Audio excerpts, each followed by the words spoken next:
बाबा साहब डॉक्टर आम्बेडकर ने मनुस्मृति को जलाया था तथा इसके अंदर ऐसी क्या कमी थी जिसके कारण बाबा साहब मजबूर हो गए मनुस्मृति जलाने को। सभी जानकारी इस वीडियो में देंगे। बस आपसे गुजारिश है कि इस वीडियो को पूरा देखें, आपको सारी बातें समझ आ जाएंगी।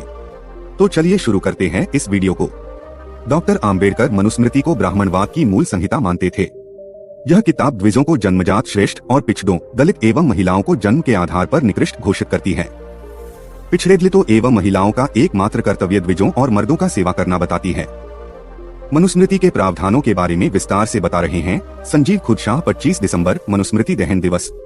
इतिहास इस बात का प्रमाण प्रस्तुत करता है कि किताबें जलाने का दो उद्देश्य रहा है। एक, किताबें इसलिए जलाई जाती हैं ताकि किसी खास विचारधारा को नष्ट कर दिया जाए, इतिहास को खत्म कर दिया जाए, जानकारियों के स्रोत को नष्ट कर दिया जाए।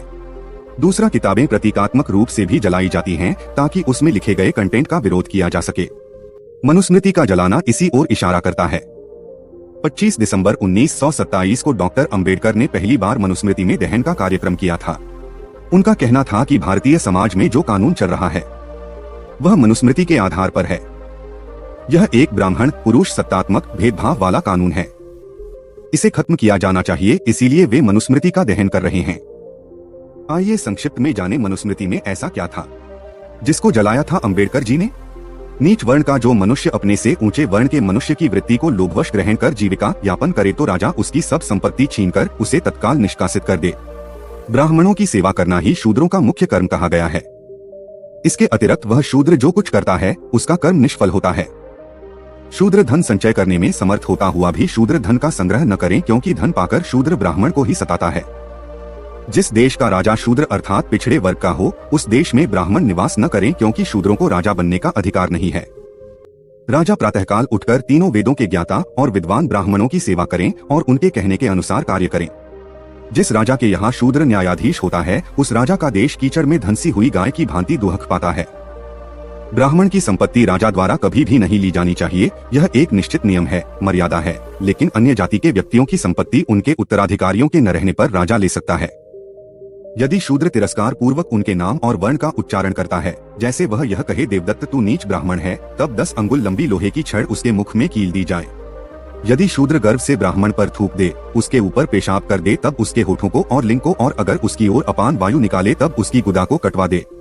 यदि कोई शूद्र ब्राह्मण के विरुद्ध हाथ या लाठी उठाए तब उसका हाथ कटवा दिया जाए, और अगर शूद्र गुस्से में ब्राह्मण को लात से मारे तब उसका पैर कटवा दिया जाए।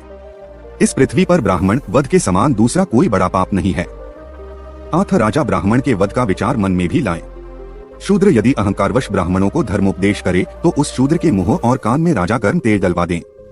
शूद्र को भोजन के लिए झूठा अन्न, पहनने को पुराने वस्त्र, बिछाने के लिए धान का पुआल और फटे पुराने वस्त्र देना चाहिए। बिल्ली, नेवला, नीलकंठ, मेंढक, कुत्ता, गोह, उल्लू, कौआ किसी एक की हिंसा का प्रायश्चित शूद्र की हत्या के प्रायश्चित के बराबर है, अर्थात शूद्र की हत्या कुत्ता बिल्ली की हत्या के समान है। यदि कोई शूद्र किसी द्विज को गाली देता है तब उसकी जीभ काट देनी चाहिए, क्योंकि वह ब्रह्मा के निम्नतम अंग से पैदा हुआ है। निम्न कुल में पैदा कोई भी व्यक्ति यदि अपने से श्रेष्ठ वर्ण के व्यक्ति के साथ मारपीट करे और उसे क्षति पहुंचाए, तब उसका क्षति के अनुपात में अंग कटवा दिया जाए। ब्रह्मा ने शूद्रों के लिए एकमात्र कर्म निश्चित किया है, वह है गुणगान करते हुए ब्राह्मण, क्षत्रिय और वैश्य की सेवा करना। शूद्र यदि ब्राह्मण के साथ एक आसन पर बैठे तब राजा उसकी पीठ को तपाए गए लोहे से दगवाकर अपने राज्य से निष्कासित कर दे। राजा बड़ी बड़ी दक्षिणाओं वाले अनेक यज्ञ करें और धर्म के लिए ब्राह्मणों को स्त्री, गृह, शया, वाहन आदि भोग साधक पदार्थ तथा धन दे। जानबूझकर क्रोध से यदि शूद्र ब्राह्मण को एक तिनके से भी मारता है, वह 21 जन्मों तक कुत्ते, बिल्ली आदि पाप श्रेणियों में जन्म लेता है। ब्रह्मा के मुख से उत्पन्न होने से और वेद के धारण करने से धर्मानुसार ब्राह्मण ही संपूर्ण सृष्टि का स्वामी है। शूद्र लोग बस्ती के बीच में मकान नहीं बना सकते। गांव या नगर के समीप किसी वृक्ष के नीचे अथवा श्मशान, पहाड़ या उपवन के पास बसकर अपने कर्मों द्वारा जीविका चलावे। ब्राह्मण को चाहिए कि वह शूद्र का धन बिना किसी संकोच के छीन ले, क्योंकि शूद्र का उसका अपना कुछ नहीं है। उसका धन उसके मालिक ब्राह्मण को छीनने योग्य है। राजा वैश्यों और शूद्रों को अपना अपना कार्य करने के लिए बाध्य करने के बारे में सावधान रहें, क्योंकि जब ये लोग अपने कर्तव्य से विचलित हो जाते हैं तब वे इस संसार को अव्यवस्थित कर देते हैं। शूद्रों का धन कुत्ता और गधा ही है। मुर्दों से उतरे हुए इनके वस्त्र हैं। शूद्र टूटे फूटे बर्तनों में भोजन करें। शूद्र महिलाएं लोहे के ही गहने पहने। यदि यज्ञ अपूर्ण रह जाए तो वैश्य की असमर्थता में शूद्र का धन यज्ञ करने के लिए छीन लेना चाहिए। दूसरे ग्रामवासी पुरुष जो पतित, चांडाल, मूर्ख और धोबी आदि अंत्यवासी हो, उनके साथ द्विज न रहें। लोहार, निषाद, नट, गायक के अतिरिक्त सुनार और शस्त्र बेचने वाले का अन्न वर्जित है। शूद्रों के साथ ब्राह्मण वेदाध्ययन के समय कोई संबंध नहीं रखें, चाहे उस पर विपत्ति ही क्यों न आ जाए। स्त्रियों का वेद से कोई सरोकार नहीं होता, यह शास्त्र द्वारा निश्चित है। अथ जो स्त्रियां वेदाध्ययन करती हैं, वे पापयुक्त हैं और असत्य के समान अपवित्र हैं, यह शाश्वत नियम है। अतिथि के रूप में वैश्य या शूद्र के आने पर ब्राह्मण उस पर दया प्रदर्शित करता हुआ अपने नौकरों के साथ भोज कराए। शूद्रों को बुद्धि नहीं देनी चाहिए, अर्थात उन्हें शिक्षा ग्रहण करने का अधिकार नहीं है। शूद्रों को धर्म और व्रत का उपदेश न करें।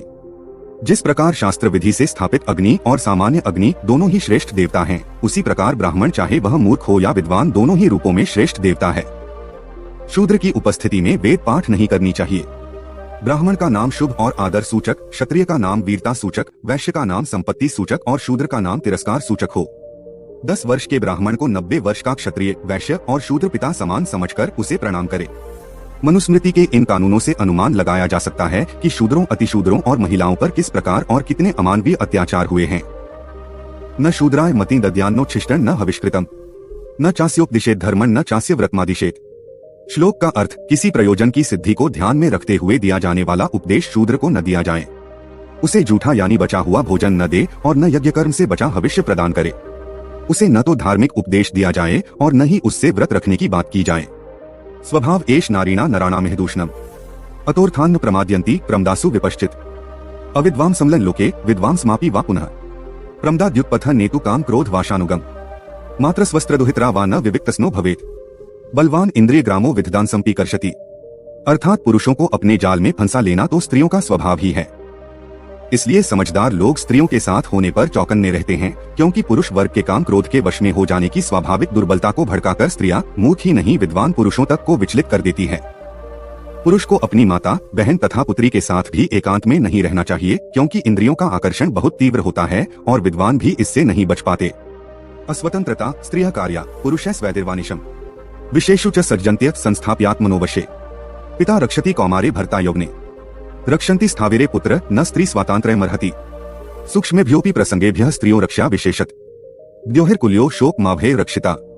इमं हि सर्ववर्णाना पश्यन्तो धर्ममुत्तमम्, यतन्ते भार्या भर्तारो दुर्बला अपि।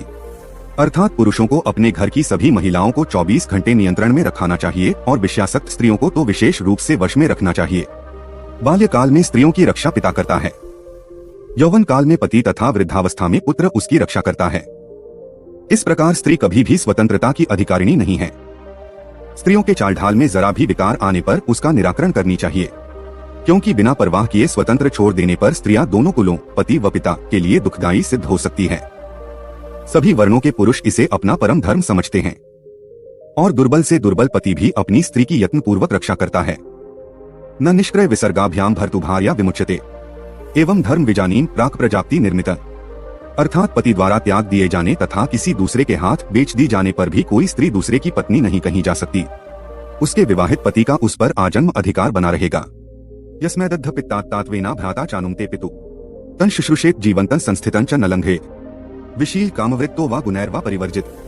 उपचर्य स्त्रिया साध्व्या सत्तं देववत्पति, नास्ति स्त्रीणा पृथग्यज्ञो न व्रतं नीत्युपोषितम्, पतिं शुश्रूषते येन तेन स्वर्गे महीते।